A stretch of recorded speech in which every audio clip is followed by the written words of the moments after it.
La grâce et la faveur de notre Seigneur Jésus-Christ avec vous, Madame, Messieurs, fidèles téléspectateurs de Béni TV. Vous suivez Entretien spécial et nous recevons sur notre plateau le pasteur Diomandé Vassama. Il est leader de la mission internationale Roi des Rois.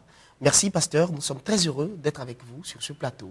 Merci beaucoup à vous aussi. C'est pour nous une bénédiction. Vous êtes sur ce plateau, bien entendu, pour nous parler d'une cérémonie d'ordination.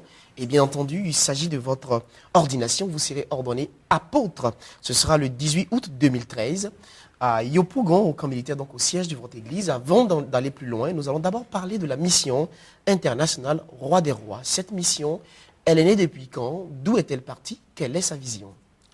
Avant tout propos, je voulais dire merci à tous les responsables de la télé Béni TV pour tout ce qu'ils font pour le corps de Christ en Côte d'Ivoire. Je voulais bénir le Seigneur aussi pour l'opportunité qu'il me donne de pouvoir présenter notre communauté, présenter aussi cet événement. En ce qui concerne la mission internationale Roi des Rois, elle est née dans le mois de juin 2002, à Yopougon précisément, dans mon salon. Dans votre salon? Dans mon salon. Ça part de là, quelque chose de l'esprit se passe. Oui. J'étais avec mon épouse. D'accord. Et nous avons commencé, nous avons reçu de la part du Seigneur la vision de bâtir, de commencer. Et puis tout doucement, de 18 personnes, nous avons commencé à croître, évoluer progressivement pour atteindre le nombre que nous sommes aujourd'hui. Et un nombre qui va autour de... Autour de 4000 églises à travers le monde entier. 4000 fidèles dans toutes nos églises à travers le monde entier. À travers le monde entier, pendant que vous en parlez depuis 2002, un jour dans votre salon, la mission se développe, elle grandit, elle s'accroît. Il y a aujourd'hui des représentations, en plus de la Côte d'Ivoire, Abidjan, mais il y a le Bénin, il y a l'Afrique du Sud, il y a la France, il y a le Liban, des pays qu'on n'a pas l'habitude de citer pour des représentations d'églises de l'Afrique de l'Ouest, et puis l'Italie.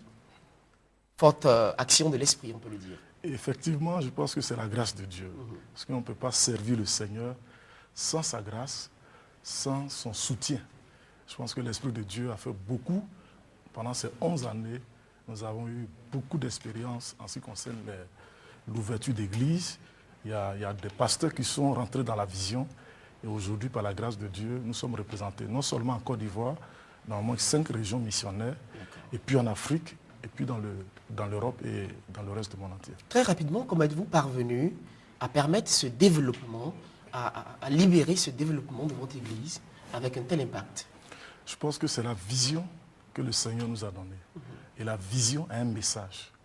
Et à chaque fois que Dieu permet que nous prêchons la parole ou que nous organisons des conventions ou des séances de formation ou séminaires, nous partageons la vision que Dieu a mise sur notre cœur.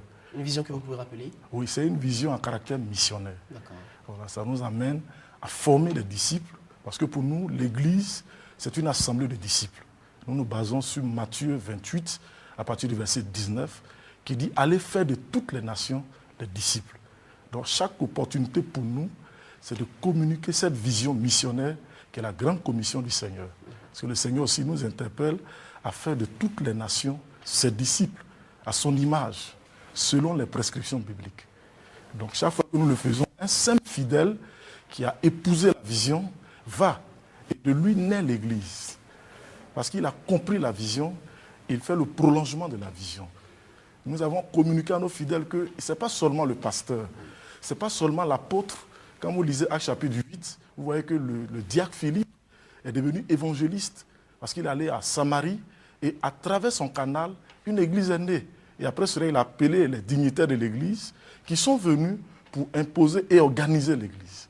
Donc la vision, ce n'est pas moi seul qui la garde, parce que quand la vision est comprise, elle se répand facilement. Elle se répand facilement, elle est adoptée et puis elle se pratique facilement pour son développement. D'accord, et puis là, après 11 ans alors, vous passez une étape importante, celle de votre ordination. Vous êtes pasteur, vous serez ordonné apôtre. À cette étape, qu'est-ce que cela représente et quel est tout le sens de cette ordination?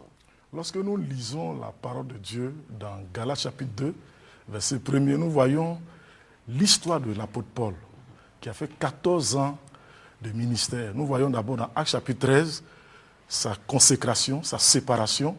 Et après cela, il a commencé à travailler, il a prouvé le don ministériel qui était en lui.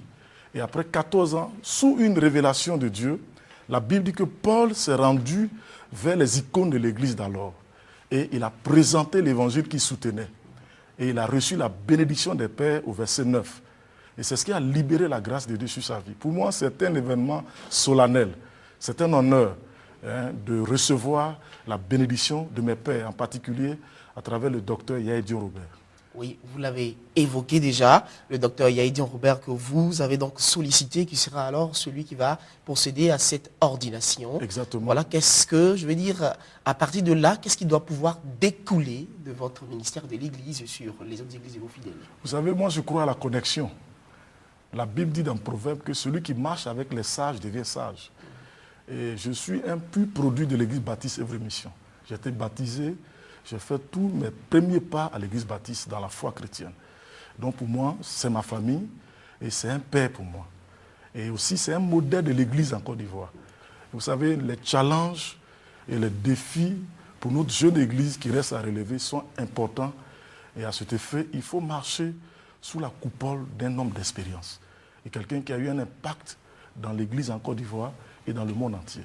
Donc c'est à juste titre que l'Esprit de Dieu m'a conduit à aller vers lui pour cette ordination. Parlons proprement de la cérémonie, à proprement parler de la cérémonie d'ordination. Ce sera alors, je le rappelle, le 18 août 2013 à partir de 14h dans la commune de Yopougon, à votre siège, donc situé précisément au camp militaire en face de la pharmacie Saint-Laurent. Alors on devra s'attendre à quoi exactement à cette cérémonie, le programme? Bon, en fait, le programme va se dérouler comme suit. D'abord, ça se passe en deux phases. La première phase, c'est la phase ecclésiastique, où les officiels, les hommes de Dieu, nos pères seront là, des collègues, des amis et connaissances viendront et l'orateur apportera le message du Seigneur. Après cela, il va prier pour moi et mes pères et lui m'accorderont la main d'association pour libérer la grâce sur l'Église. Et après cela, nous allons aller célébrer le Seigneur au CSP de Yopougon, en face de la CNPS. Non loin d'ailleurs. Voilà, donc c'est pas loin, c'est non loin de l'Église. Ce sera un temps de joie pour toute la communauté et un temps aussi de louer le Seigneur, de remercier le Seigneur pour ce qu'il a fait et puis que Dieu nous donne encore la force parce que les challenges sont énormes. On ne fait que commencer. Bien sûr. Les challenges sont donc parlant alors des challenges et des perspectives. Vous avez un institut biblique, IBIR, qui d'ailleurs forme plusieurs pasteurs. Très rapidement, parlez-nous de cet institut. En fait, lorsque le Seigneur m'a donné la vision, il m'a aussi motivé à aller faire ma formation. Donc je suis allé dans l'université de la place pour faire ma licence. Et après cela, nous avons débuté l'institut avec les conseils du docteur Jean-Baptiste Nelbien, que je salue ce matin sur ce plateau. Et puis, au fur et à mesure, nous avons sorti la première promotion, la deuxième. Aujourd'hui, par la grâce de Dieu, il y a 5 promotions qui sont sorties de cette école. Super. On peut le dire, hein, la mission, je vais dire la vision dont vous êtes porteur, porte des fruits. Par la grâce de Dieu. Par la grâce de Dieu. Il faut alors venir à cette cérémonie d'ordination à la mission internationale Roi des Rois. Oui. Ce sera alors une cérémonie importante pour vous. Vous pourrez éventuellement regarder la caméra et lancer un appel et inviter les fidèles chrétiens et leur dire ce que vous attendez d'eux. Je voudrais inviter tout le corps de Christ, ceux qui nous ont soutenus depuis le début de cette vision, et ceux qui viennent d'arriver aussi, à venir célébrer le Seigneur avec nous. C'est une occasion de rendre grâce à Dieu, de bénir le Seigneur. C'est une occasion aussi de pouvoir communier ensemble, échanger avec tout le corps de Christ. Nous invitons aussi toute la grande famille chrétienne en Côte d'Ivoire, tous nos parents et amis qui nous connaissent à cette fête du 18 août 2013 à Yopougon, au camp militaire, en face de la pharmacie Saint-Laurent. Les contacts pour terminer, pasteur. Les contacts sont les suivants. 07 06 0007 08 09 89 16.